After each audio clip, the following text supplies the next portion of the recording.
She was left alone at the hospital until a billionaire CEO whispered to his secretary, "I'm here. Hello everyone. Before we begin today's story, I have a small favor to ask. Please hit subscribe and turn on the notification bell so you never miss our channel's new videos. It's quick, free, and the best way to support us in bringing you more dramatic stories. Your support means the world to us. Where are you watching from? Drop your city or country in the comments below. Thank you very much. Now, let's return to the main character. The hospital never truly slept, but at 2:17 in the morning it felt like it was holding its breath. The lights dimmed to a tired yellow, the floor polished to a quiet shine that reflected Emily Carter's shoes as she sat alone on a molded plastic chair near the end of the hallway, her hands folded tightly in her lap, as if that might keep her together. The air smelled faintly of antiseptic and old coffee, and somewhere far away a monitor beeped in a steady rhythm that did not belong to her. Not anymore, because her name had already been called once and then crossed off a clipboard with a soft scratch of pen. The nurse's voice gentle but final. Visiting hours were over, and there was no one listed to stay with her. No emergency contact who answered the phone. No family member rushing in with apologies and a coat draped over their arm. Just Emily, her thin jacket, and a paper bracelet cutting lightly into her wrist. She watched a janitor push a cart past her without looking up, and wondered when she had become invisible. She told herself she could handle one more night. She always told herself that. She counted the tiles on the floor to keep her mind from spiraling. 1, 2, 3, then back again. Anything to avoid the hollow space opening in her chest, where hope liked to echo. She thought about the bus fare in her pocket. Exact change she had measured twice. About the voicemail she had left earlier that no one had returned. About how quiet the world felt when you realized no one was coming. She pressed her feet flat against the floor to ground herself and pulled her jacket tighter. The clock on the wall clicked to 2:18 time. Moving forward whether she was ready or not. Then footsteps approached from the far end of the corridor, measured and unhurried.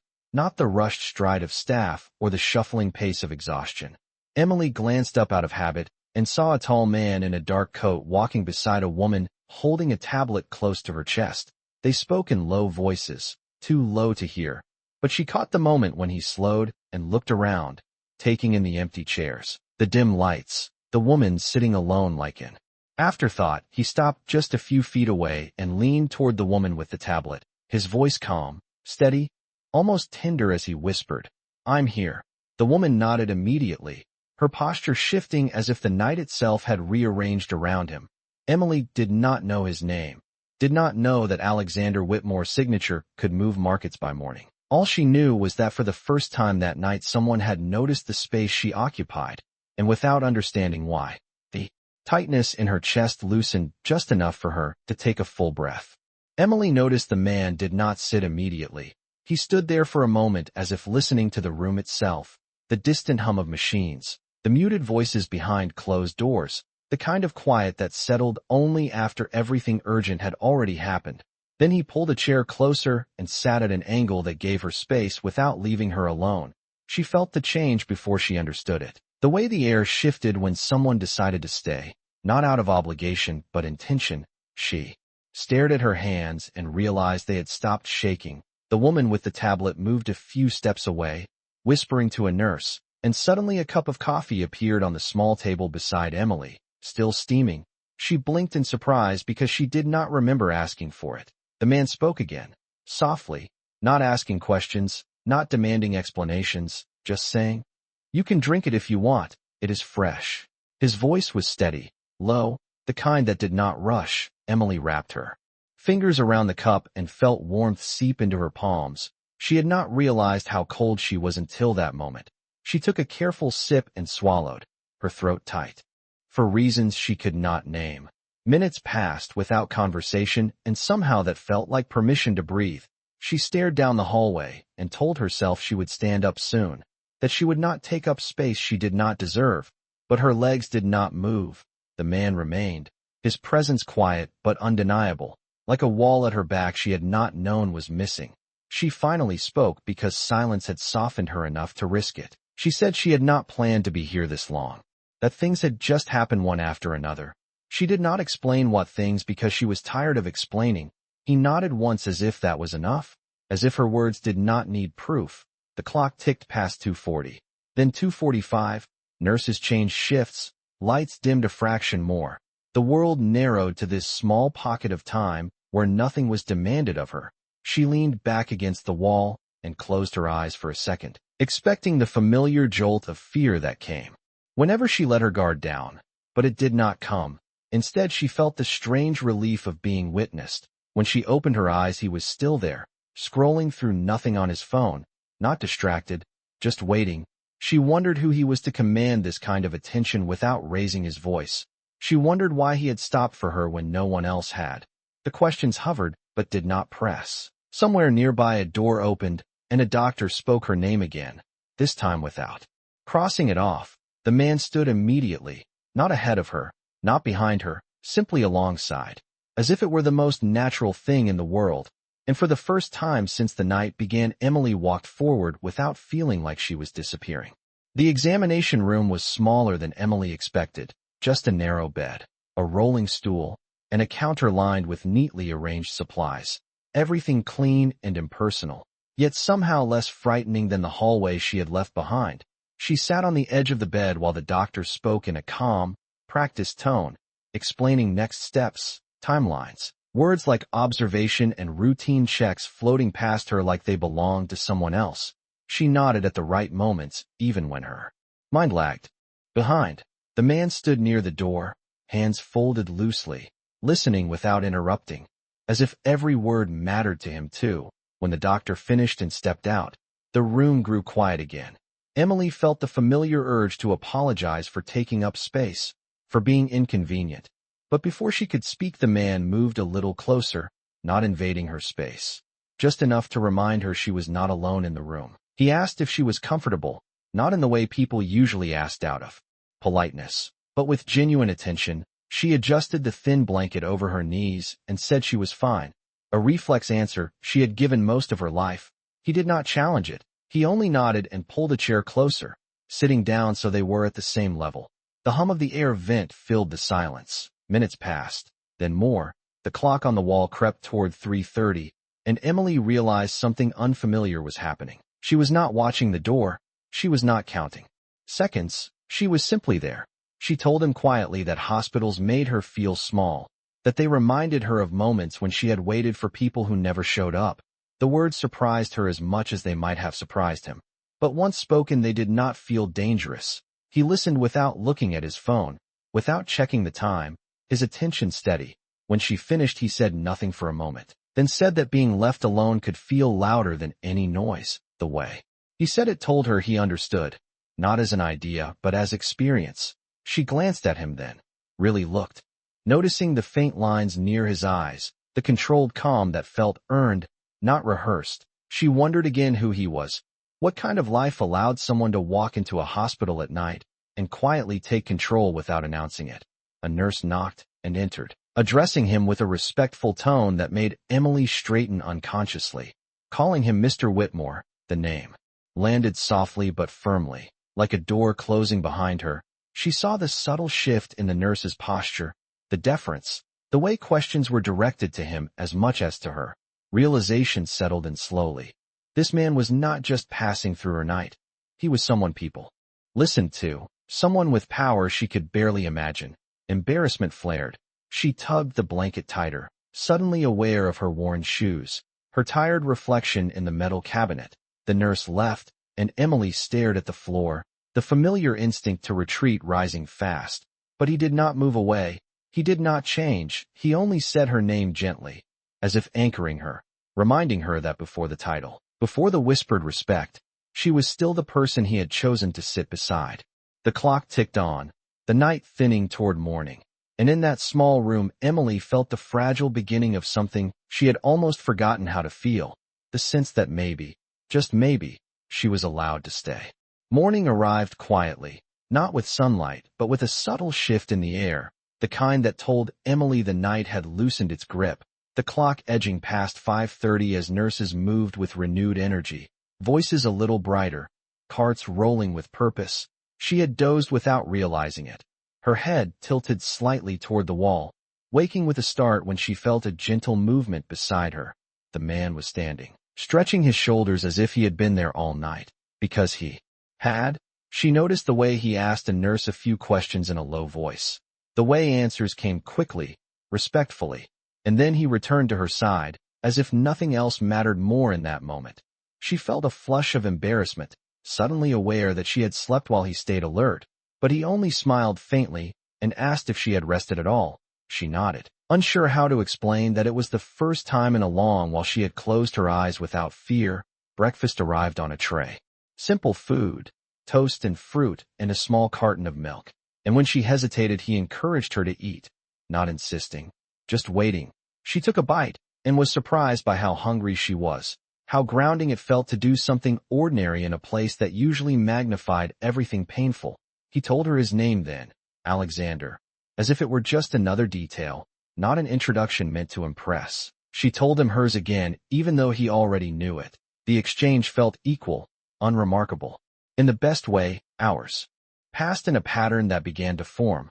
A nurse checking vitals, a doctor stopping by with updates that sounded manageable. Less frightening than before, Alexander remained, occasionally stepping out to take a call, but always returning, each time with the same quiet assurance. She watched the way people deferred to him without him asking, how he listened more than he spoke, and the gap between their worlds became impossible to ignore. Insecurity crept in. She started to pull inward, answering with shorter words. Folding her arms across her chest, she told herself she should thank him and leave, that people like him did not sit beside people like her without reason. He noticed the change immediately, asked if she was uncomfortable. She shook her head too quickly. The truth hovered but would not surface. He did not push. Instead, he told her something small and unexpected, that hospitals unsettled him too, that he did not like the feeling of not being able to fix things with effort. Alone. The admission cracked something open. She looked at him, really looked, and saw not the power everyone else reacted to but a man who understood loss of control. The afternoon light finally reached the room, pale and gentle through the window, casting long shadows on the floor. A social worker came by with paperwork and options, speaking directly to Emily, not around her. Because Alexander had positioned himself slightly behind her chair, not as a shield but as support. When the woman left, Emily exhaled a breath she had been holding since dawn. She admitted she did not know where she would go after discharge. The words came out quietly, stripped of pride. Alexander did not answer right away. He did not offer solutions wrapped in money or power. He only said that they would figure out the next step when the time came. Together, the word landed softly but stayed. The day stretched on, no longer frightening, just uncertain, and for the first time uncertainty did not feel like a threat. It felt like space. Emily leaned back against the pillow, watching dust drift in the sunlight, and realized that somewhere between night and morning, she had stopped counting how alone she was. By the second evening, the hospital no longer felt like a temporary shelter, but a fragile routine. One Emily moved through with cautious trust. She had changed into fresh clothes provided by a nurse, simple and soft, and the mirror reflected a version of herself that looked less guarded. Though the tiredness still lingered in her eyes, Alexander stepped out more frequently now, quiet calls taken near the window, returning each time with the same calm presence. Never rushed, never distracted. She noticed how he asked permission before sitting, before adjusting the chair. Small courtesies that told her he did not see her as a problem to solve. The doctor confirmed she could likely be discharged the next morning if everything remained stable. The word should have brought relief, but instead a knot formed in her stomach. Leaving meant decisions, meant facing the question she had avoided all day. Alexander sensed the shift before she spoke. He always did. She admitted that leaving scared her more than staying, that outside the hospital walls everything felt uncertain again. He listened, then surprised her by asking what she wanted, not what she needed, not what was practical, just what she wanted. The question felt almost radical. She thought for a long moment before answering honestly. She said she wanted one night without worrying where she would sleep. One day where she did not have to calculate every step. He nodded slowly, as if committing the words to memory. Later that evening, a woman named Laura arrived, composed and efficient, greeting Alexander with familiarity and Emily with warmth. Arrangements were discussed quietly nearby, not over Emily, not excluding her. And for the first time, help did not feel like charity but collaboration. Dinner arrived, more substantial this time, and Alexander stayed while she ate, talking about small things, about the city outside, about how time felt different in places like this. She laughed once, a soft sound that surprised them both. The night deepened, lights dimmed again, but the fear did not return. Instead, there was an undercurrent of anticipation, the kind that did not demand answers yet. When a nurse came to settle Emily in for the night, Alexander stood, hesitating for the first time since they met, as if unsure of the boundary. Emily spoke before she could overthink it, telling him he did not have to stay, meaning the words even as part of her hoped he would not leave. He met her gaze and said he knew, then sat back down anyway, choosing the chair, choosing the night. They spoke less after that, comfortable silence filling the space. She drifted in and out of sleep, waking once to find him still there, reading without sound. The clock crept toward midnight, and she realized something else had changed. She was no longer measuring his presence as borrowed time. It felt earned. Morning came again, gentle and pale, and the discharge papers were signed without drama. Laura returned with a plan that sounded simple. Temporary lodging, time to rest. Nothing permanent yet. Emily felt the familiar urge to refuse, to insist she could manage, but Alexander looked at her and said that accepting help was not a failure. It was a decision. They walked out together, the hospital doors opening to a quiet street washed in early light. Emily paused on the threshold, overwhelmed by how different the world looked after being seen so clearly.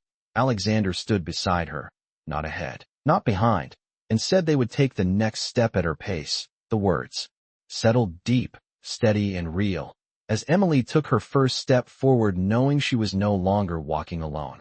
The temporary apartment was quiet in a way Emily was not used to. Not the hollow quiet of being forgotten but a soft, intentional stillness, the kind that came with clean sheets, a working lamp, and a door that locked without effort. She stood near the window on the first evening, watching traffic move below like a separate life. She was not yet ready to re-enter. Alexander had made sure everything was simple, nothing extravagant, just space and time. He left after walking her through the basics, where the groceries were, how to reach Laura if needed. And then he paused, hesitation flickering across his face before he said he would check in the next day. Not because he had to, but because he wanted to. She nodded, unsure what to say. Once alone, she sat on the edge of the bed and let the reality settle. The relief was immediate and unsettling. She slept deeply, waking late the next morning disoriented by safety. Days followed a gentle rhythm. Emily rested, ate real meals, took short walks. Alexander visited when his schedule allowed, always asking before coming, never arriving unannounced. They talked more now, about childhood memories that surfaced without warning, about how success could isolate as much as failure. He admitted that people often saw his resources before they saw him, that staying present was a discipline he had learned the hard way. She shared how invisibility had shaped her instincts, how she learned to expect very little so disappointment would hurt less. The contrast between their lives was undeniable, yet the space between them felt narrower with each conversation. One afternoon, Laura invited Emily to join them for coffee in a public place, a casual suggestion that tightened Emily's chest with nerves. The cafe was busy, sunlight streaming through tall windows. Alexander was recognized immediately by a few patrons, subtle glances, murmurs, phones lowered quickly. Emily felt herself shrink, suddenly hyper-aware of her simple clothes, her lack of polish. She suggested she could wait outside. Alexander shook his head gently and stayed seated, introducing her without titles, without explanation, as if she belonged exactly where she was. The simple act steadied her. Still, as the afternoon wore on, she sensed the weight of his world pressing closer, meetings rescheduled around him, quiet interruptions, the gravity of his responsibilities. Doubt crept in during the evenings after he left. She wondered how long this fragile balance could hold, whether she was borrowing a version of him that could not last. One night, she voiced the fear, saying she did not want to become another obligation, another problem he felt responsible for. Alexander listened carefully, then said something that surprised her, that choosing where to place his attention was the one thing he still controlled fully, that being with her did not feel like duty. It felt like clarity. The honesty disarmed her. but it also raised the stakes. She began to see the outlines of a future that frightened her with its possibility. The comfort was growing, the connection deepening, and with it the risk of loss. Days turned into a week, then another. The world started to notice her presence at his side. Whispers, speculation, the subtle shift of curiosity. Emily felt the pressure build, the sense that this quiet chapter was nearing its end. She stood by the window again one evening, watching the city lights flicker on, realizing that healing had given her back more than strength. It had given her a choice, and she did not yet know which direction she would take. The shift came quietly but decisively. The moment Emily realized the outside world was no longer content to let her exist in the calm space she had found. Invitations arrived that were not meant for her. Messages forwarded by Laura with careful wording, mentions of Alexander in places that carried weight, and with them a growing awareness that being near him came with expectations she had never agreed to.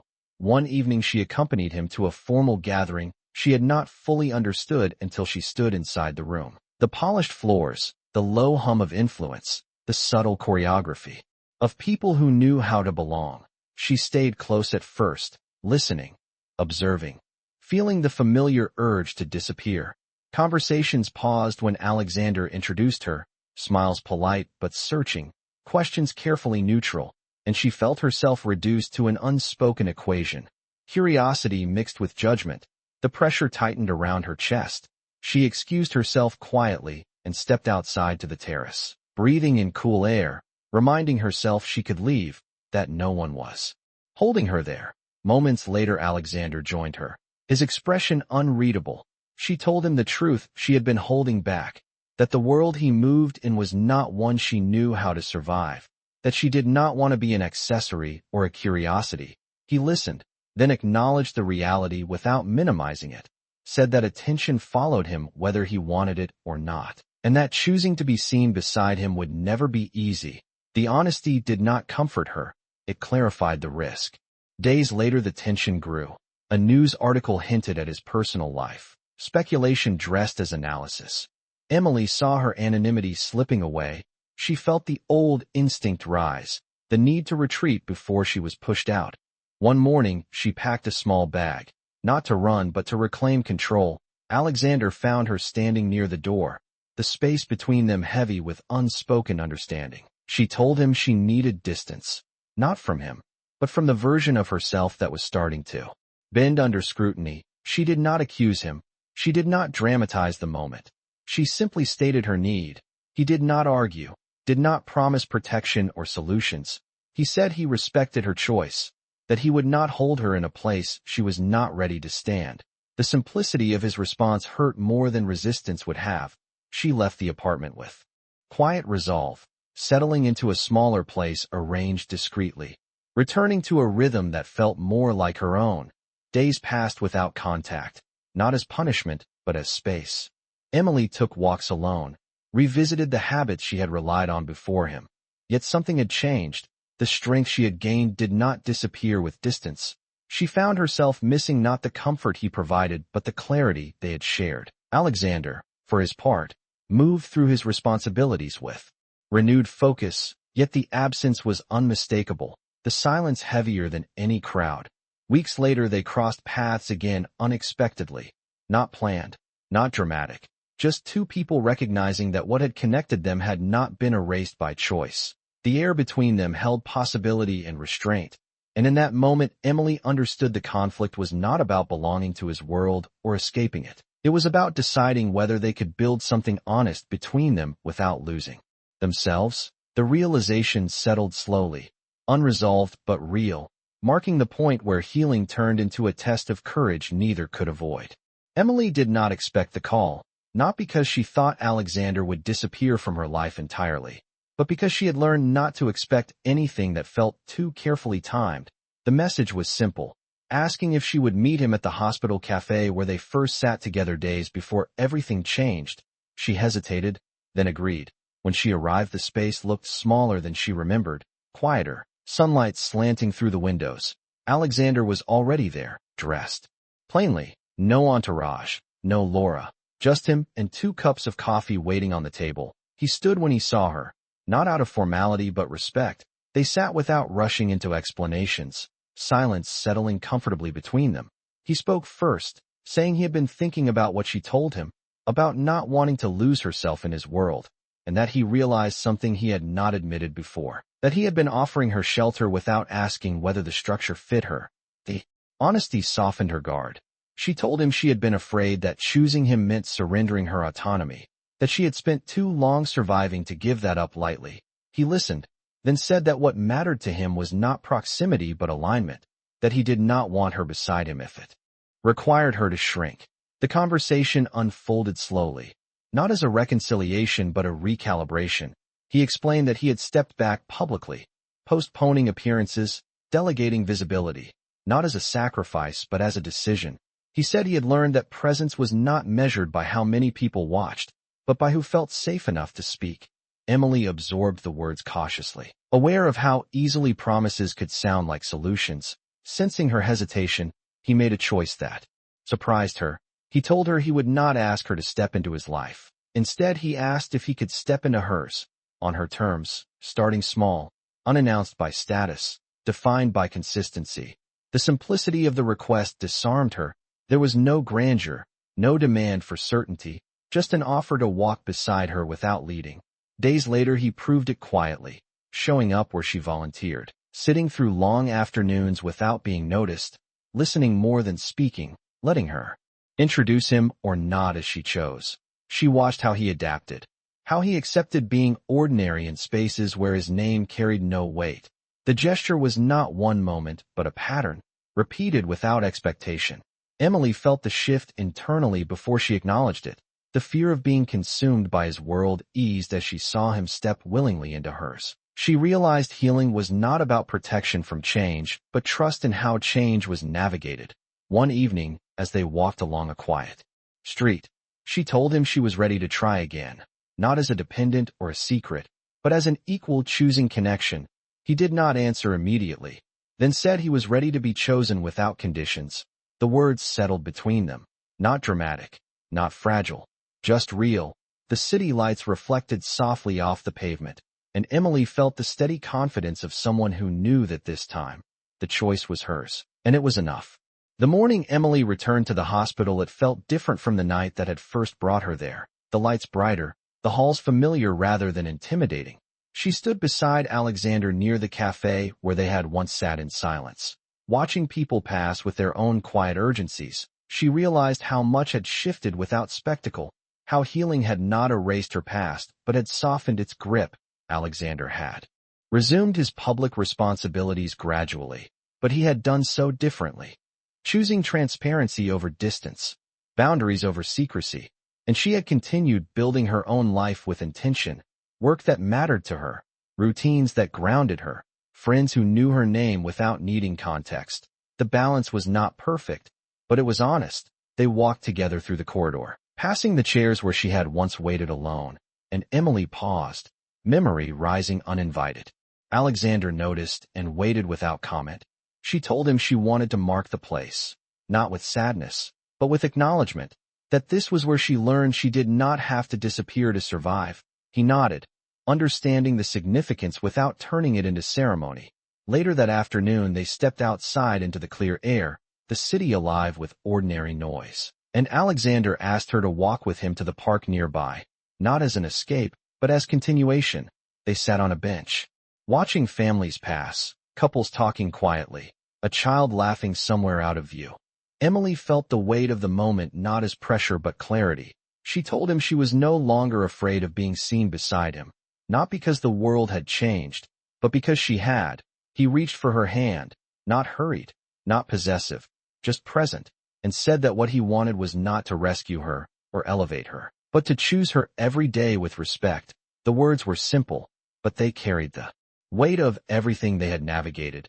She answered with equal simplicity, saying yes to the choice, not as a promise of perfection, but as a commitment to growth together. Months later the change was visible in small ways. They hosted quiet dinners rather than grand events, spent weekends volunteering side by side, learned how to argue without withdrawing and how to listen without fixing. Alexander proposed not with spectacle, but with intention. One evening at home, the city lights glowing softly outside the window. He told her he wanted to build a life where presence mattered more than position. Emily accepted without hesitation, understanding that love did not require certainty, only courage. Their wedding was small, attended by people who had witnessed their journey rather than observed it from a distance. The hospital nurse who brought her coffee that night was there. Laura stood smiling nearby. The vows were spoken plainly, promises grounded in reality rather than fantasy. And as Emily looked around, she felt the quiet triumph of having claimed a place in the world without losing herself. Years later, when asked about the moment everything changed, she did not speak of wealth or power or chance. She spoke of a chair pulled close in the middle of the night, of someone choosing to stay, and how that simple act had taught her that being here was enough.